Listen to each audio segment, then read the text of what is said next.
Hi friends, అవాజు ఈరోజు మనం ఈ వీడియోలో స్టాక్ మార్కెట్ బేసిక్ టెర్మినాలజీలో భాగంగా ఈరోజు మనం ఈ వీడియోలో లిమిట్ ఆర్డర్ అనే టెర్మినాలజీ గురించి క్లియర్ కట్గా మాట్లాడుకునే ప్రయత్నం చేద్దాం.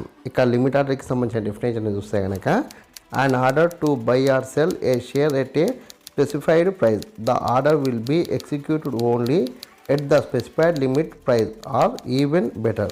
A limit order sets minimum price the seller is willing to accept and maximum price the buyer is willing to pay for it. అంటే దీనికి సంబంధించిన తెలుగు డెఫినేషన్ చూస్తే కనుక లిమిట్ ఆర్డర్ని మనం తెలుగులో పరిమితి ఆర్డర్ అంటాం.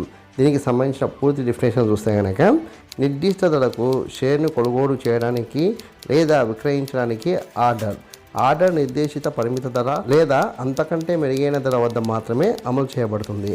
పరిమిత ఆర్డర్ విక్రేత అంగీకరించడానికి సిద్ధంగా ఉన్న కనీస ధరను మరియు కొనుగోలుదారు దానికోసం చెల్లించడానికి సిద్ధంగా ఉన్న గరిష్ట ధరను సెట్ చేస్తుంది. ఇక చూడండి, లిమిట్ ఆర్డర్ గురించి నేను ప్రాక్టికల్గా చెప్పదలుచుకున్నా. ఇక చూడండి, మీరు ఆప్షన్ ట్రేడింగ్ లేదా ఏదైనా సరే ట్రేడింగ్ చేసేటప్పుడు మీకు మార్కెట్లో ఒక ప్రైస్ నడుస్తుంది. సపోజ్ ఎగ్జాంపుల్గా ఒక పర్సన్ బ్యాంక్ నిఫ్టీని బేస్ చేసుకుని ఆప్షన్ ట్రేడింగ్ చేద్దామనుకోడు. ఆప్షన్ ట్రేడింగ్ చేద్దామని చూస్తే అతని యొక్క వ్యూ ప్రకారం అతడు మార్కెట్ అప్ సైడ్ వెళ్తాను డిసైడ్ అయ్యి సిఈ సైడ్ పర్చేజ్ చేద్దాం అనుకున్నాడు. అప్పుడు సిఈ దగ్గర బై చేయడానికి అతడు ప్రజెంట్ ఒక నెంబర్ నడుస్తుంది అనుకున్నాము. ఒక 44,000 నెంబర్ అనేది నడుస్తుంది బ్యాంక్ నిఫ్టీలో. అప్పుడు 44,000 సిఈని బై చేయాలని ఒక పర్సన్ అనుకున్నాడు.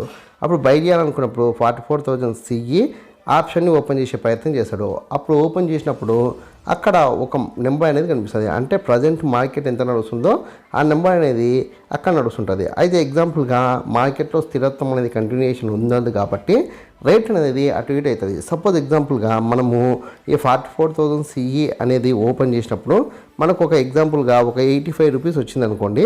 మార్కెట్ 85 to 86, 87 దగ్గర ఇట్లా మూవ్మెంట్ అవుతుంది.